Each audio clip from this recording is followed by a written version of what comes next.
जंगल में हीरों की खान है,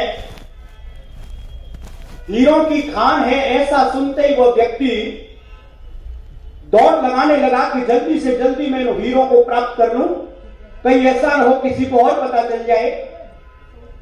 तो वो हीरों की प्राप्ति के लिए सर पर दौड़ रहा है। अचानक उसने क्या देखा कि उसके पीछे जंगल में एक शेर लग गया। तो उसकी जो दौड़ थी अब बचाव में दुगनी हो गई। हीरों की प्राप्ति करने के लिए दौड़ लगाई थी, उससे भी दुगनी हो गई, क्योंकि पीछे जो है शेर लग गया। अब वो सोचने लगा कि अगर इस शेर ने मुझे पकड़ लिया तो यह मेरे जीवन लीला समाप्त कर देगा। तो उसकी दौड़ दुगनी हो गई। दौड़ते दौड़ते वो घोर घने जंगल में पहुंच गया। तो अचानक वो क्या देखता है, अचानक वो देखता है कि उस जंगल में बहुत बड़ा गहरा एक कुआं की तरह एक बहुत विशाल गड्ढा है। अब उसने सोचा कि अगर मैं आगे जाता हूं तो गड्ढे में जीवन लीला समाप्त हो जाएगी, पीछे जाता हूं तो शेर मेरा वध कर देगा, शिकार कर लेगा, जीवन लीला समाप्त हो जाएगी। अब उसने अचानक क्या देखा कि उसी कुएं की तरह जो गड्ढा था विशाल, उसी के साथ में एक वृक्ष खड़ा हुआ था और उस वृक्ष की जो जड़ें थी वो उस गहरे गड्ढे की तरफ झुकी हुई थी। तो उसने सोचा क्यों न मैं इसके सहारे नीचे उतर जाऊं, जिससे शेर आएगा, इधर उधर देखेगा और चला जाएगा। अब उस व्यक्ति ने उस जड़ों के सहारे अपने आप को धीरे धीरे नीचे उतारना शुरू किया। तो अचानक क्या देखता है कि उसमें जो है बहुत विशाल एक नाग सर्प था।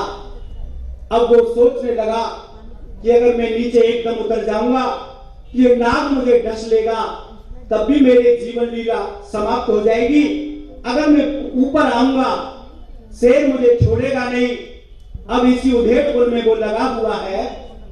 अचानक वो क्या देखता है कि जिन जड़ों के सहारे वो लटका हुआ था, उन जड़ों को भी दो चूहे कुतर रहे हैं और उन चूहों का नाम एक काला चूहा और एक सफेद चूहा उन जड़ों को धीरे धीरे कुतर रहे हैं।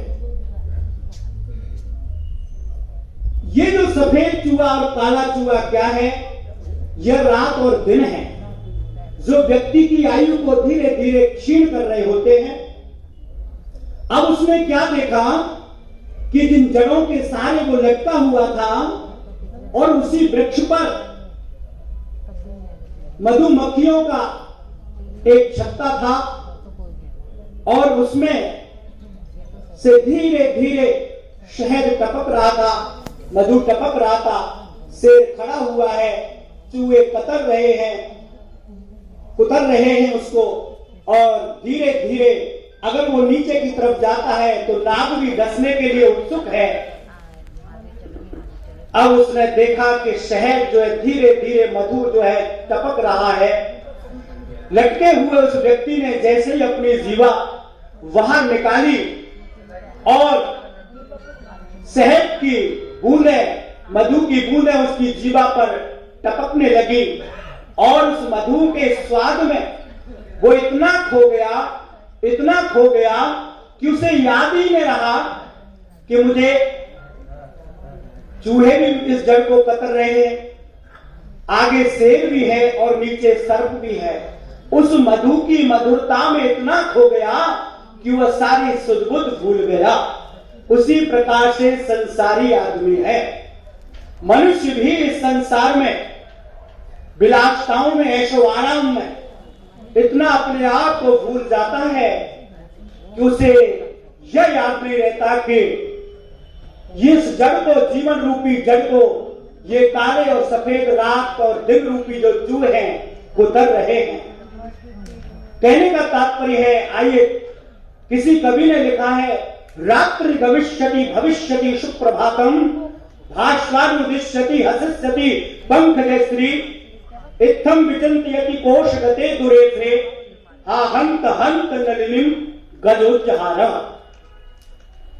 एक भौरा है जो संसारिक मनुष्य की तरह मनोरंजन कर रहा है और साथ में मनोरथ भी कर रहा है। वो भौरा कमल दलनी में बैठा हुआ है। कमल जो है सरोवरों में मिलता है, तो उसमें बैठा हुआ बातें बना रहा है कि रात्रि गमिष्यति भविष्यति सुप्रभातम, रात्रि बीत जाएगी और भास्वानि उदिष्यति, सूर्य भगवान जो है उदय हो जाएंगे, और जैसे ही सूर्य भगवान उदय होंगे तो पहली किरण इस कमल दलनी पर पड़ेगी और इस कमल दलनी में लगा हुआ जो कमल है वो क्या हो जाएगा, खिल जाएगा। और वो खिल जाएगा तो सूर्य देव की कृपा से किरणों से और सुगंधी फैलाने लगेगा, और इसमें बैठा हुआ मैं मस्त इसकी सुगंधी का रसस्वादन करूंगा और उस रसस्वादन से मुझे अपार आनंद मिलेगा।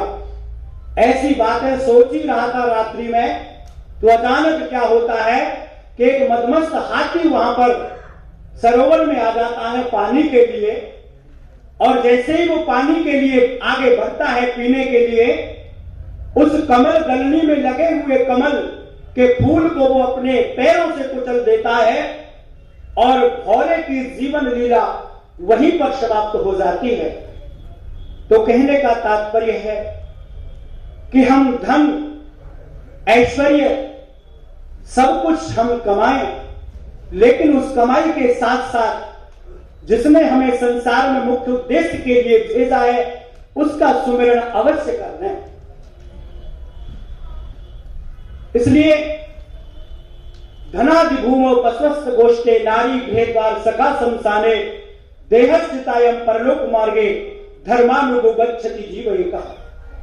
जिस व्यक्ति ने केवल संसार रूपी धन एकत्रित किया है, भगवान रूपी धन एकत्रित नहीं किया, तो वह सफर में क्या ले जाएगा।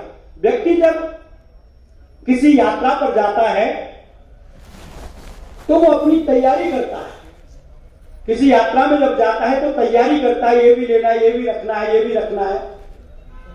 लेकिन कोई भी व्यक्ति उस यात्रा की तैयारी नहीं करता, क्योंकि उधर हम देखना भी नहीं चाहते, शमशान भूमि से हम देखते भी नहीं है, उसकी उपेक्षा कर देते हैं। लेकिन असली शिक्षक तो शमशान भूमि ही है। असली शिक्षक तो शमशान भूमि ही है। जो मूक शिक्षक में मूक शिक्षक है वो, और कह रही है ए आने वाले, तू यहां तक तो तेरे परिजन तुझे छोड़ गए हैं, आगे का सफर तो तुझे अकेले ही चलना है। तो कहने का तात्पर्य है कि कोई भी सफर की तैयारी नहीं करता। इसलिए किसी ने लिखा है कि कमाले धर्म धन प्यारे, सफर में काम आएगा। तो कहा है धनादि भूमो पस्वस्थ गोष्ठे नारी गृहद्वार सखा संसाने देहस्थितायम परलोक मार्गे धर्मानुगो गच्छति जीव एका। धन केवल भूमि में खड़ा रह जाता है। पस्वस्थ गोष्ठे जो पशु आदि हैं वो खूंटे पर ही बंधे रह जाते हैं, और नारी गृहद्वार सखा संसाने, और बेचारी नारी भी साथ तो निभाती है बेचारी, लेकिन घर की चौखट तक दहलीज तक ही साथ निभाती है। जो हमारे मित्र बंधु बांधव हैं, यह भी चार कंधों पर हमें अर्थी को लेकर के शमशान भूमि तक साथ निभाते हैं। फिर कहा कि धर्म ही एक ऐसा सच्चा साथी है जो साथ जाता है, बाकी कुछ भी साथ नहीं जाता। इसलिए यक्ष जी ने युधिष्ठिर जी से पूछा था कि युधिष्ठिर ये बताओ कि दुनिया का सबसे बड़ा आश्चर्य क्या है। तो युधिष्ठिर जी कहते हैं कि अहम यानी भूतानी गच्छन्ति यमालयम शेषा स्थावरत विष्टन्ति किम आश्चर्य मतः परम। धीरे धीरे संसार के प्राणी मृत्यु का ग्रास बनते जा रहे हैं।